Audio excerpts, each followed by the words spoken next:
तर धारावी विधानसभा ठाकरे गटाकडे घ्या, स्थानिक नेत्यांनी ही मागणी केलेली आहे। धारावी काँग्रेसचा बालेकिल्ला हा गैरसमज असल्याचं बाबूराव माने यांनी म्हटलं।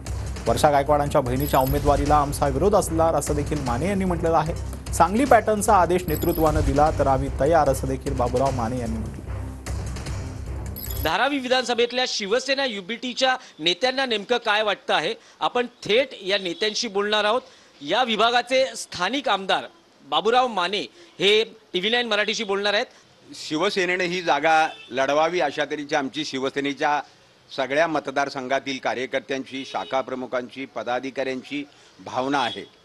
धारावीतल्या जनतेलाही असं वाटतंय की ही जागा शिवसेनेनेच लढवली पाहिजे आणि धारावीमध्ये काँग्रेसचा बालेकिल्ला असं काही समजण्याचं कारण नाही। यापूर्वी जनता पक्षाच्या काळामध्ये सत्येंद्र मोरे धारावीचे आमदार होते। मी 1995ला आमदार या ठिकाणी झालेलो आहे।